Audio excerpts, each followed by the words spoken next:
On today's Primetime Local News, It's so much easier to say, we discussed that, here's the playbook, rather than what's the play going to be. how the city hopes to improve collaboration with surrounding communities' fire departments. And 2 Lloydminster football players make the Senior Bowl All-Star Game. Plus, the 18th annual Infusion Dance Festival comes to the Vic Juba this weekend.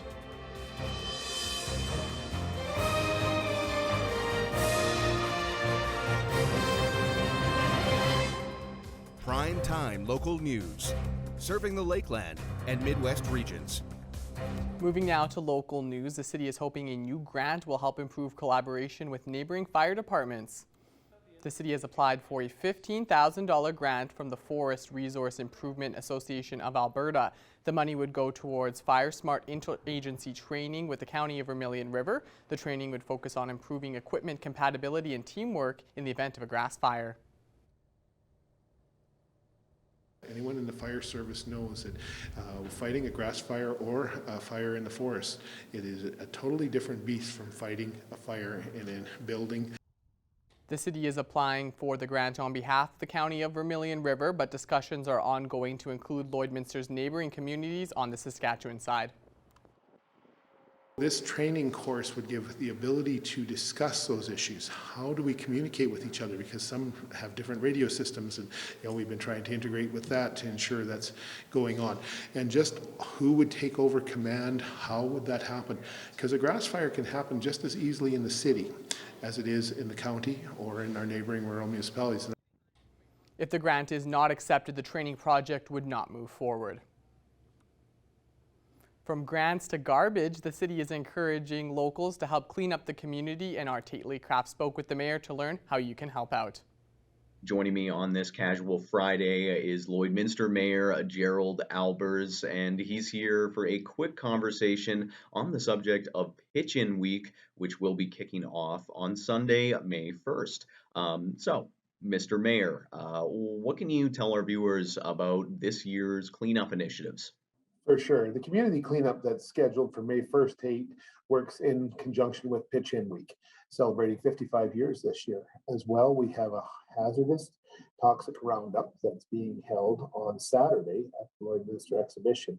And we've got groups supporting both initiatives. So in essence, we're going to have school children, families, businesses, and residents out gathering up the litter and debris that we see each and every spring after the snow leaves, followed by a group of individuals and volunteers and support staff working at the exhibition grounds to make sure that we deal with waste that people are concerned about, that they don't want to put in the garbage, which we don't want that in that location, the garbage bin. So here's that opportunity. You don't have to drive far to the north end of town to the exhibition grounds, and people will help you see it's properly disposed of. And given that the last 2 years haven't granted the same opportunity in going about Pitch-In Week, do you think that there's a stronger emphasis on this year's disposal? Absolutely. I think that there's no question there's interest in the community. We've all just finished 2 tough years with COVID, and you'll see some of the litter that's laying around our masks. They intentionally fell off or were disposed of unintentionally, so they're out there. We want to gather those up. We want to gather up those items that people sometimes just discard out the windows of their vehicles, or the wind simply picks up and blows around. And this is that opportunity just to enhance the beauty of our community, which is a beautiful community, and just let that green grass come in when it's ready, and move forward from that perspective. The hazardous waste roundup is just, people are not sure what to do. They're concerned about the environment, which is very, very important. And having the opportunity to give them the location and the access to it is critical. And we certainly appreciate people coming out with those items that need to be disposed of properly. And we will take just about everything. There's quite a lengthy list, but certainly if you think there's concern about getting rid of old propane tanks, batteries, pesticides, fertilizers, paint, toxic items. People see a skull and crossbones or something, they're concerned. That's the place to take it. We're taking used oil filters, antifreeze. We're taking tires, even in the case of automotive tires, or tires in the backyard didn't know what to do with. They are recycling electronics, TVs, monitors, printers. You have an old cell phone that's cratered. You want to get rid of it, we can get rid of it properly and ensure that it's recycled. So those are great things to know, that there's recycling being done, proper disposal if required. It just covers the whole gamut. I think really that about does it for my questions. I just wanted to get a little bit of a preview leading into Pitch-In Week. But is there anything else that you wanted to communicate to the people of Lloydminster? I think it's so important. Here's the opportunity just not to pick up the litter and garbage. Maybe sweeping the sidewalk in front of your property. Certainly the city's done a great job of trying to manage snow and ice through the winter. Some of that material's ended up on the sidewalk. For someone pushing a baby stroller or a young child with training wheels, you can get rid of the rocks and sand on the street. It makes their ride a little smoother. It would be appreciated. Pick up a broom, join your neighbors, have a coffee, and so give the sidewalk a little sweep as well as we gather up the garbage. Those will all enhance the quality of life for someone in our community. If it's not yourself, it's your neighbor, it's your family, it's friends. And that, again, this community demonstrates time after time how it rises up. So I know there's business people that have given staff time to their staff and said, hey, well, let's pick up the litter for a couple hours over lunch hour or in the afternoon. And that's muchly appreciated. We truly appreciate everybody's support to make this a greater community, a better, cleaner community. Thanks so much for your time, Mr. Albers. My pleasure. Thank you. The 2022 Infusion Dance Festival is coming up this weekend at the Vic Juba Theatre, and our Shelby Clark has the details. I am joined here today with Dana Johnston, and we are speaking on the 2022 Infusion Dance Festival that's happening this weekend at the Vic Juba. Thank you so much for taking the time to speak with us. Thank you for having me. Of course, we're glad to be able to have you on here, especially before the event comes up here this weekend. Now, this is presented by the Lloydminster Regional Dance Festival Society. What is this dance festival for people that haven't heard of it? So this will be our 18th annual dance festival, which we have every spring, and we host it at the Vic Juba. And there's a variety of different genres of dance. You'll see everything from ballet to tap to jazz to hip hop to contemporary to lyrical, a little bit of everything. You'll see solos, you'll see duets, you'll see trios, you'll see groups. And we have various studios coming from some within Lloydminster and some from different parts of Saskatchewan and Alberta. And with it being the 18th annual now for this Infusion Dance Festival, how has support been in the past and previous years? Has the organization seen some good response from residents here in the Border City? For sure there was. Our last one actually that we had live was in 2019, of course. And it was very well received. Lots of support, lots of people came out to watch. So it was a really fun event. And we're just excited to have the kids back on stage. And how has that planning process been, bringing it back to in person after a couple of years with the pandemic and whatnot? Right. It's been interesting because it's been kind of like this, right? Because everything changes, as in all things with this pandemic. And so you just got something figured out and something changes. But right now, we're looking, last year we did host a festival in 2021 that was actually what we call a cohort dance festival. So we were able to have the dancers come and dance in their studio groups, no live audience, obviously, and they had to be masked and just perform for an adjudicator. So it was quite different. I mean, obviously the kids get a lot more out of it when the audience is there, and so do we. Is there a spot online that people can look to go find some more information and where tickets are so they want to go check it out this weekend? Right. We do have an Infusion Dance Facebook page, so they could go on there and there's some information about it on there. And then also tickets are available through the Vic Juba. And so you could contact the theater for that. So with it being back in person, is there going to be anything different for this year's festival you want to let people know about that might be different from previous years? Well, I think we're really excited because we'll have approximately close to 350 dancers in various, like I say, groups and whatnot from throughout Saskatchewan and Alberta. And we have some unique things that we do in our festival. I'm a dance mom and I don't really see this in other festivals, so it's kind of cool. We offer some free workshops to our dancers. So our adjudicators put on a couple of workshops that are free and give some great ideas and pointers and things like that to the dancers, which is kind of unique. And we just do that during a lunch break during the festival. And then we also have an improv category, which basically what it is like it sounds, improv. You are given some music and You can do hip hop to it, or you can do ballet to it, or you can do jazz, or you can do whatever you want. But it's your chance to kind of go on stage and shine and be creative. And yeah, the kids pay an entry fee to do that, and then have a chance to win some money back. So, and it's really fun to see the dancers get behind each other and support each other with that. So. Well, it sounds like there's been a lot of good and hard work put into this festival now that it's coming back. How was reaction from dancers and everyone involved knowing it's coming back now? Yeah, it's been amazing.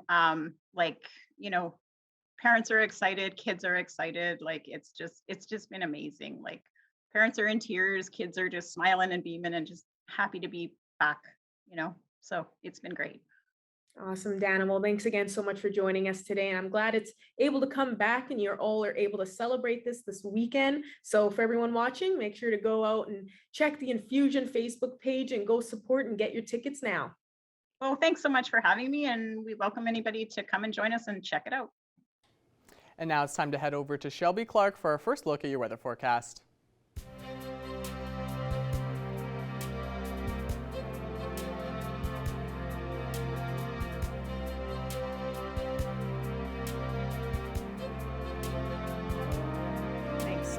Jace, now taking a first look at your weather forecast, we did see a much more warmer and beautiful day today for sure. We are finally seeing those spring temperatures in the season moving in here in the border city. We are sitting at 13 degrees and we are seeing a mix of some sun and cloud.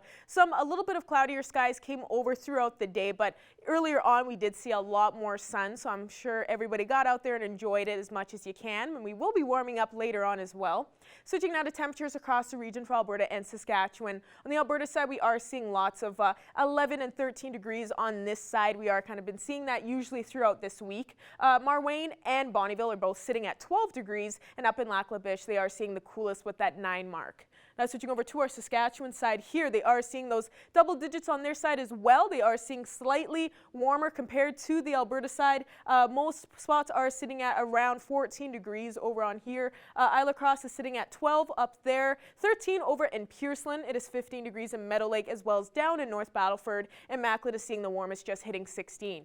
And for North Battleford overnight, they will be cooling down to -1 for their evening low. So they will be cooling down quite a bit just from what they are sitting at, but they will be still seeing a nice evening low temperature. They will be seeing a bit of cloudier skies throughout the evening. Then tomorrow, they will be expecting to see a beautiful sunnier day at 16 for their weekend starting off. Switching out of Cold Lake, they'll be cooling down to -2, so they will be seeing a beautiful evening low as well, not too cool whatsoever, a little bit more clear sky conditions. Then tomorrow they will be seeing kind of the same at 11 degrees, and they will be seeing a mix of some sun and cloud. And for us in the border city, we'll be cooling down to -1 for our evening low. So we'll be seeing a nice evening. I would suggest, taking advantage, getting out there, maybe take some strolls through Bud Miller, getting out there and just enjoying the start of your weekend, because we will be seeing a beautiful day tomorrow at 15 degrees throughout the day, and we will be seeing some sunnier skies. So get ready for a beautiful weekend coming up here. Now I want to talk again about our Mother's Day contest here at Primetime Local News. We have started. You can go to our Facebook page and comment a photo of your beautiful mother and mention her name and describe in 10 words or less why you deserve this. And you can win a $500 gift card to Sleep Country, which we will be picking winners next week. That is the first look at your weather forecast. A lot more news coming up after the break.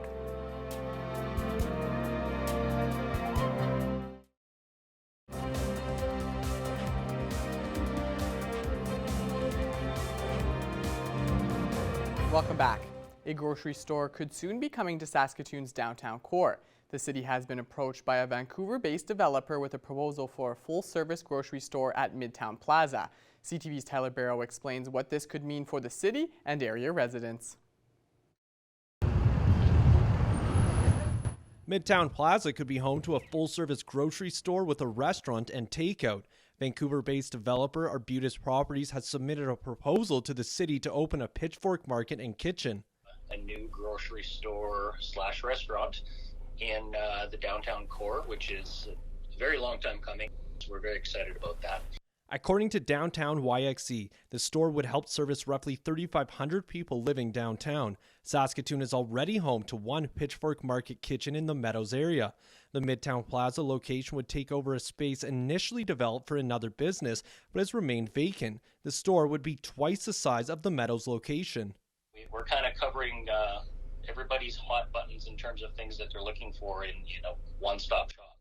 Downtown YXC welcomes the idea of a grocery store in the mall. It says it would help service more than just those living downtown, helping provide for the approximately 20,000 people working in the area. It enables them to potentially just walk out on a break or at lunch or after work and grab the things that they need. The company says it's a fair ways down the planning process for the Midtown Plaza grocery store. It says it's hoping it'll be up and operational by the end of the year or start of 2023. People we spoke with say it can't arrive soon enough. There is a need for that right here in downtown Saskatoon. I think it would be wonderful to have a grocery store downtown. According to a city administration report, around $220,000 worth of infrastructure work would be needed in the area to accommodate the grocery store once the project gets close to completion. The proposal is on the agenda for a city committee to look at on Monday. Tyler Barrow, CTV News, Saskatoon. Now here are your agriculture prices for today.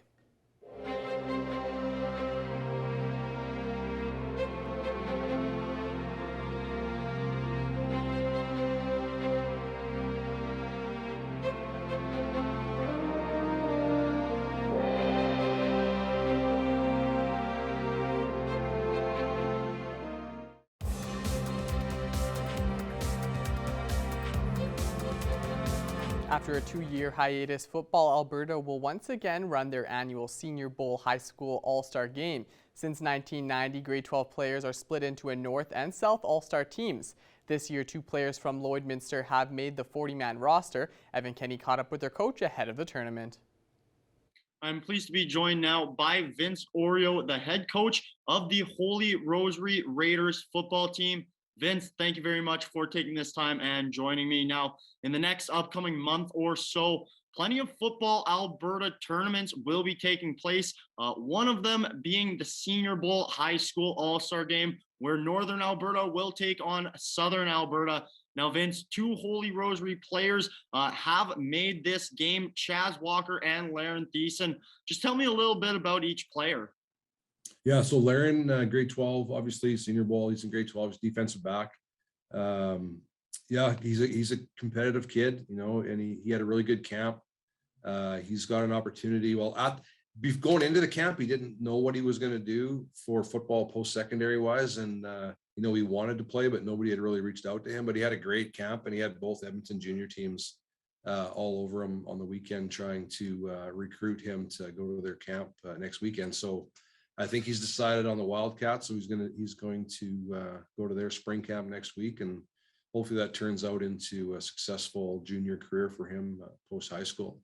But yeah, great opportunity for him for Senior Bowl. He looked really good in that group. So, and Chaz Walker, Chaz has been, you know, that kid in the province that every team wishes they had at defensive line. He's one of the best in the province, bar none.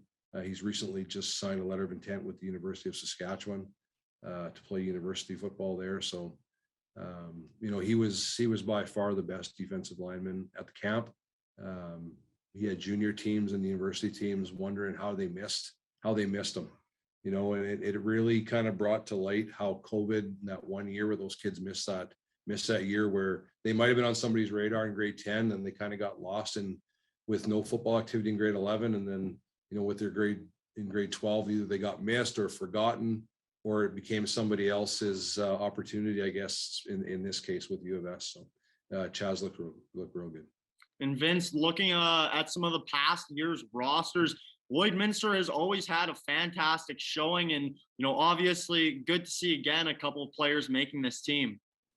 Yeah, it's great. You know, it means, it tells us that what we're doing as a program is the right way to do things. You know, when we see our kids compete there, when they're amongst the best in the province, we know we're doing the right things, and we're doing right by our kids. And, you know, and the ones that work hard and put in the effort, they get rewarded for it. With that said, there's 140 kids there from, you know, Red Deer North, and there's some excellent football players. Like, there's some tremendous football players. We had other kids go and try out, and it's not that they're not good enough to play. They're just not in that top 6 or that top 7, because there's some exceptional kids. When you got, you know, there's 35 or 40 receivers you have to evaluate, you really have to stand out, and you have to make every catch, or you have to make every play. Like, you really can't miss a rep, because some kids are perfect throughout the whole weekend. So it's a competitive environment. It's a little bit stressful, but it's good for these kids to put themselves in that situation too, and learn to deal with that stressful situation. Now the Senior Bowl, obviously for graduating players. Now, Vince, for these players who are recognized, making the team, or even just getting an invite to the camp, how special is it to really end their high school football careers off on a bang? Yeah, years ago, Senior Bowl was the place where universities and colleges used to come to recruit kids. Before all the game film and stuff that we could put online for kids to promote themselves, unless a scout saw you throughout maybe your grade 11 or 12 year and kept in tabs or kept in touch with you, they really only had that Senior Bowl where they had all the kids together to evaluate the best kids versus the best kids. But over the years, with game film and kids being able to put their stuff out there, they get recognized a lot earlier. They get recognized and they're getting recruited in their grade 11 year. So Senior Bowl had become not so much that last chance to get recruited, but it was just that last high school football game, which kids could take advantage of. So to see kids get an opportunity out of Senior Bowl when really they thought this was going to be it for them, so they got recognized and maybe now they're extending their football careers by 4 or 5 years. It's a special thing for these kids to go there, not only to compete, but to make a team, to get recognized, and map out your future for the next 3 or 4 years. And maybe that turns into a youth sport opportunity for the kids that are going on to a junior team. So yeah, we're really proud of the kids and great for them that they got this opportunity. Well, May 23rd, these players will be in action in Red Deer for the 2022 Alberta Senior Bowl. Vince, thank you very much for taking this time and joining me. Well, the weather's starting to feel like spring, and with more on your weather heading into this weekend, here's Shelby Clark.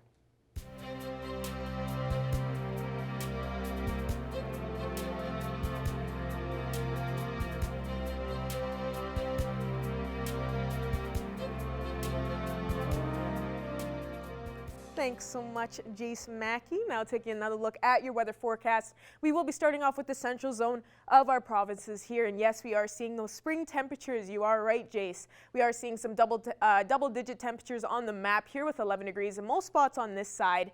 3 degrees in Edson, so Edson is looking slightly cooler. Athabasca is just hitting 8, and Whitecourt and Jasper are twinning at 10 degrees. Switching now to our Saskatchewan side here, they are seeing those double-digit temps. They are seeing a little bit warmer than what we are seeing on the Alberta side for sure. Melfort is just hitting 13 degrees. It is 15 in both North Battleford and Meadow Lake, 16 in both Saskatoon and Prince Albert, and Cold Lake is matching with us here in the border city at 12 degrees. And going over to our northern zone now, they are seeing some slightly cooler temps in some spots, but down in La Ronge, Flin Flon, Buffalo Narrows, La Loche, they are seeing those double digits with 10 degrees in both La Loche and Buffalo Narrows, 11 in Flin Flon, and La Ronge is even hitting 16 degrees, so La Ronge is definitely looking a lot warmer. And as we go higher up, South End and Wollaston Lake are both at 8 degrees, and it's 2 and 3 up in Uranium City and Stony Rapids, so they are sitting at some cooler temperatures for sure. Switching over to this side here, they are not looking as warm as the Saskatchewan side, unfortunately. Grand Prairie and High Level are both at 5 degrees. It is 4 down in Slave Lake, while it is 9 in Fort McMurray and 2 degrees in Fort Chipewyan and Peace River. Now going over to our southern zone to check them out. They are seeing those double digits as well, so seeing some slightly warmer temperatures. But in the central zone on the Saskatchewan side especially, we are seeing some warmer temperatures compared. 12 degrees in both Lethbridge and Coronation, while it is 13 in Medicine Hat, 11 in Calgary, and Banff is just hitting 10. And going over to the Saskatchewan side here, they are seeing those warmer temperatures actually matching up with us in the central zone. 16 in both Moose Jaw and Regina, while it is 14 over in Kindersley, 13 degrees in Yorkton and Swift Current, and Estevan is just hitting 12. Now, going back across the region, seeing what we will expect throughout our evening in some spots. I think we'll be pretty happy temperature-wise. We won't be seeing too bad of temperatures for our evening low. Isle La Crosse and Provost will just be hitting that 0 mark for their evening low. Most spots will be seeing that low of -1, while Bonnyville and Meadow Lake will be seeing a low of -2, and Murnum will be seeing a low of -3. But we will be seeing those single digits for our minus points for our evening low, so not too bad whatsoever. We will still be seeing a beautiful night, a warm night, so make sure you're taking advantage of getting out there because we won't be seeing a high chance of some showers, which would be good to see. Now looking at our 3-day forecast here in the border city, we will be seeing a beautiful weekend there with tomorrow 15 throughout the day. We will be seeing a lot more sun peeking behind those clouds, so make sure you are enjoying it, getting outside, hit up Bud Miller Park, go check out that dance festival at Big Juba, do whatever you'd like. Then Sunday we'll be ending off at 13 for the weekend, and then starting off next week we'll be seeing some beautiful temperatures already starting off the week at 18 on Monday. So get ready, we'll be seeing a beautiful week next week for sure. And again, I just want to say again here, go check out our Mother's Day contest here on our Facebook page. You can win a $500 gift card to Sleep Country. Make sure to comment a photo of your mom and mention her name in 10 words or less why you deserve to win this. And you can win a $500 gift card to Sleep Country, and we will be picking these winners next week. That's another look at your weather forecast. RJ Smacky will have more news coming up after the break.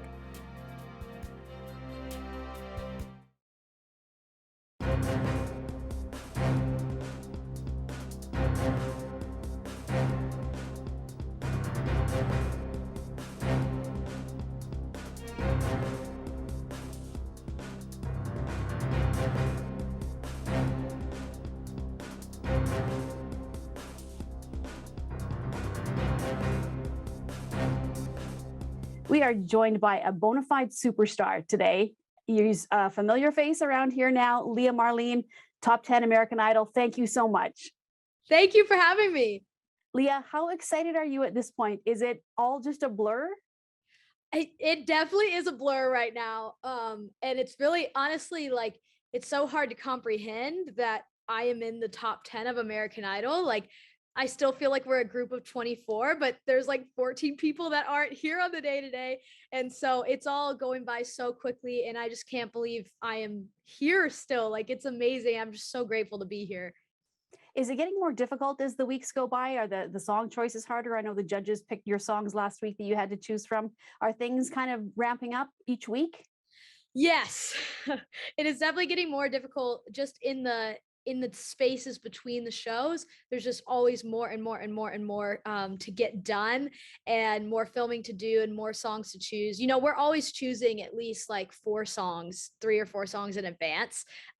So that's helpful, but there's so much like we're planning ahead for. It's a lot. You've had some pretty cool mentors on the show too, Leah. What has that been like to work with people of that caliber? Oh man, it's amazing. Like, it's so cool to be able to, you know, just be able to have a conversation with people that have so much experience in the industry, and then to be able to actually sing for them and get their advice on like my own career and my own, you know, voice and song selection, whatever. It's priceless, and it's so nice to meet these people. How do you feel about the support I see on your Facebook page and all your social media? You've got your hometown behind you, all these people doing all these kinds of things, painting the town for you, just to show their support. How does that feel to have all these people behind you? Oh man, it's crazy. And like, I'll tell you, like the past few days have probably been the hardest few days I've had like in American Idol thus far, just because we've gone a really long time without a break, and I got pretty worn out. And like just going on Facebook or whatever, like my mom will send me stuff because I can't keep up with stuff. My mom like will kind of curate a feed and send me all the stuff that's going on back home. It is so encouraging and so grounding, like, because it's so easy to get really overwhelmed, and not in your head, but sometimes in your head, and to like just remember like why I'm doing this and all the people that are behind me, and just like zoom out and go back to the basics. It's just amazing, and it's so encouraging and so helpful. So I can't believe how supportive my town has been. It's been amazing. And I see your dad was able to make it for a couple of shows as well. Was that nice? Did you even get to spend time with him? No, I literally didn't get to see him like at all, except for at the shows, but it was so nice. It was so nice to have him there. And my mom and brother also came out the week prior, and I actually got to eat dinner with them. But this past week when my dad was here, literally, I just saw him at the show, and then he would like come down to the lobby with me at my call time in the morning and like just say hi to me then, and that's about it. But it was so cool to just have him there in the audience. It was really comforting. So now, Leah, heading into this next week, I mean, these are some big weeks ahead of you. How do you prepare? I mean, this is not something that you have been in before, but you know it's a lot of hard work and you know what it takes. So how do you keep yourself in the game? honestly, I think it's just a matter of not overthinking anything. Like when you're in this environment, it's just like another day at the office, and it's so fun, so cool to be able to do it. And when we're filming live on TV, it just feels like I'm in a room with all my friends playing music. And like my main focus when I go on stage is to like just not think at all. And so that's kind of what I'm setting myself up for during the week, is just feeling really prepared so that when it comes like go time, I'm able to just go up there and not think. So I think it's just a matter of continuing to do what I've been doing, and also, you know, just like taking care of myself. Like I said, it has been really exhausting the past 2 weeks, and this is our first off day in a long time. So I'm like taking every moment of this to be able to come back to like myself and be able to like ground myself and come from that grounded place and not like the fluster, like, oh, I have so many things to figure out place. So that's kind of the goal for today, and just to like continue to be grounded and enjoy the process and let whatever happens happen. Well, Leah, congratulations on making it this far. We're so excited to continue watching you as you go through the American Idol challenges ahead. And I know however it works out, you're going to be great, but we do expect to see you in the top spot. I've said it before, and that's what's coming for you, girl. I'm telling you. We'll see. Thanks so much for chatting with us today. Thank you so much.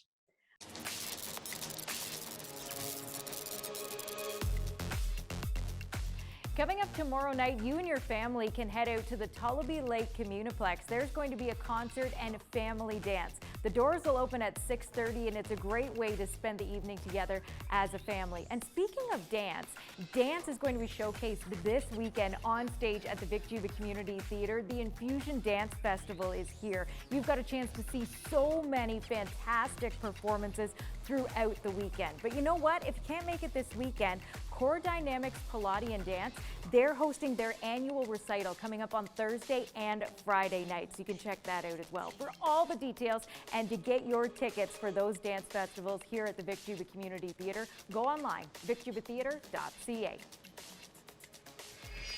Take some time this weekend to just sit back and relax, because starting on Friday, it's the second annual Big Brothers Big Sisters Activity Challenge of fundraiser. Now is the time for you to get your team registered and decide what activity you're going to take on. For 50 minutes, are you going to go biking? Are you going to go running? Maybe you and your team, you're going to go swing on the swings, or maybe you're going to go enjoy a round of golf. Get your team registered now, and they're going to have prizes for the top fundraisers. So get in touch with Big Brothers Big Sisters of Lloydminster at 306-825-5757.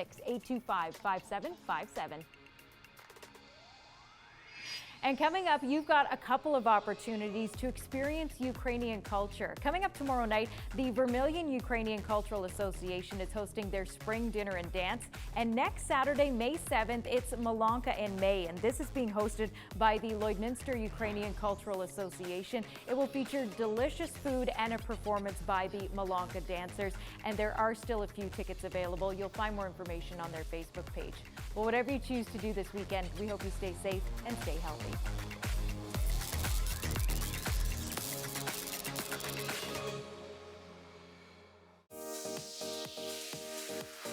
What's Happening is brought to you by Northern Factory Workwear, Circle Drive East, Saskatoon, and Highway 17 South, Lloydminster.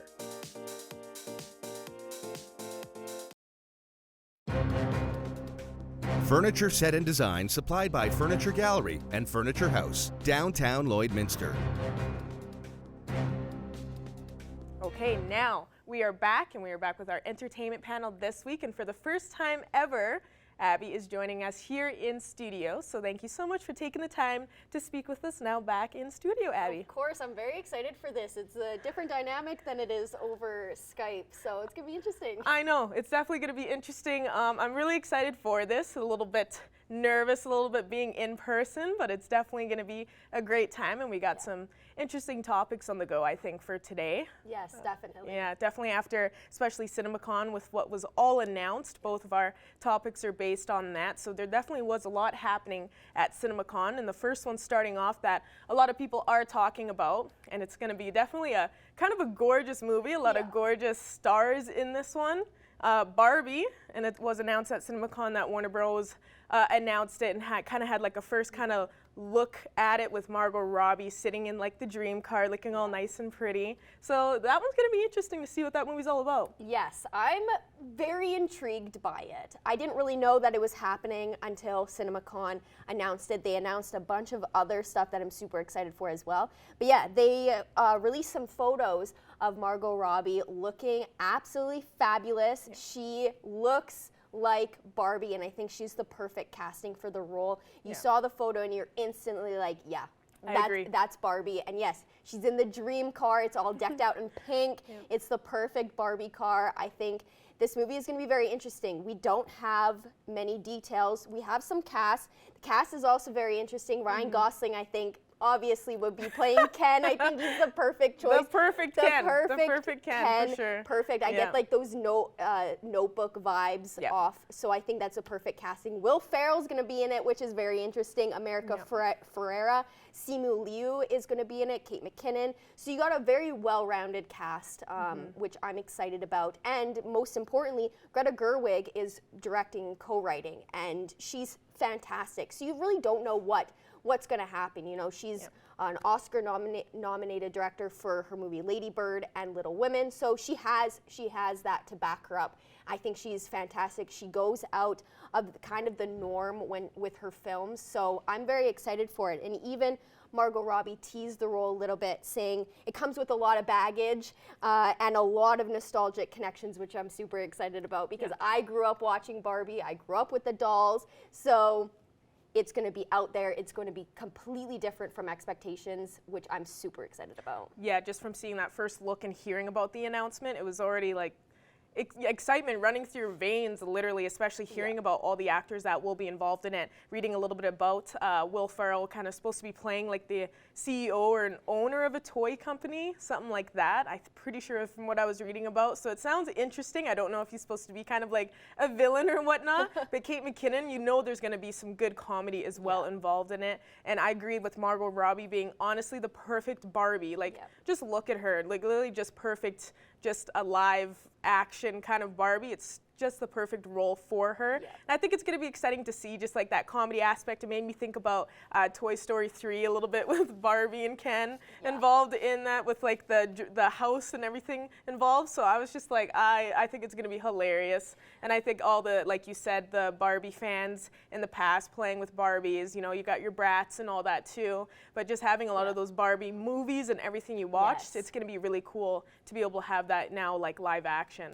But there was some more announcements as well with CinemaCon here. Another one, and of course we've spoken about this before. We loved this movie, watched it together, The Batman, and announced the sequel for it. Of course, nobody was really truly surprised for this. We knew this was going to be continuing on, but I'm really excited to be able to see this because Warner Bros. Has also officially announced this. Seems like it's kind of like a lot going on with Warner Bros. And at CinemaCon, but like it's going to be interesting to see how they're going to continue on this storyline, because if you've seen it, it was an excellent movie. Everybody can watch it on HBO and everything like that now, but it's definitely going to be interesting to see what is going to continue on with the storyline with the Batman and how they're going to continue with all the characters already involved. Yeah, for sure. I mean, like you said, it wasn't a surprise.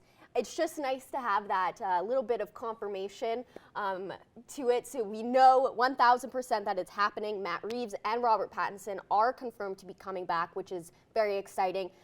People were, you know, unsure about Robert Pattinson, but I think he really proved himself with this film, and, you know, Matt Reeves is just a genius. So perfect duo, and I'm glad that they're coming back, and hopefully we're going to see the rest of the cast as well coming back. And, you know, it kind of almost seemed like it was going to set up for an origin story on the different villains that were in it. You know, the Penguin, Colin Farrell's Penguin is getting its spin-off series, and they're going to have another series centered around Arkham, so that's very exciting news. You know, the first Batman movie made over $750 million at box office, and when it was launched on HBO Max, 4 million views, over 4 million views in the first week of it being streamed on HBO Max. So that's just crazy. You see how well the movie did, and I think the first Batman really solidified that they're going to come back with a lot. We don't have any release date or info on the plot. What we can expect, we could maybe see the Joker coming in. you know, we kind of got a deleted scene from that, you know, as a first look at the Joker. So it's going to be interesting to see where they take this and, you know, what other characters that they can pull out of Batman. So I wonder if they're going to make it kind of turn into a classic Batman where he kind of turns into like the playboy, you know, given out to the public, running his own show in a way. He can now kind of transition into, you know, Bruce Wayne. Exactly. Transition to Bruce Wayne, because literally it's like he wasn't really taking charge of that name. He was more like, oh, I'm all about the Batman. That's all I'm doing. So yeah, now we'll probably get to see some Bruce Wayne. I'm sure we're all going to be excited to see that. Yes, because it's very much. It's going to be a good looking movie, I would say. I agree. But that's all the time we have, unfortunately, for this week's entertainment panel. So I'm glad we got to do this in person once again. Thank you so much for joining us today, Abby. Of course, thank you. And enough with taking a quick look at your 7-day forecast here. Get ready to see some beautiful temperatures coming up here for the weekend and heading into next week with 18 on Monday and Tuesday. Then we are hitting those 20-degree marks with 22 next Wednesday, seeing 23 next Thursday with a lot more sun. So we'll be seeing some sunnier and warmer days for sure coming up here and seeing 20 next Friday. 20 degrees. I love that, Shelby. That's such good news. Thanks for that. And thank you for joining us for Primetime Local News. Our second hour continues next.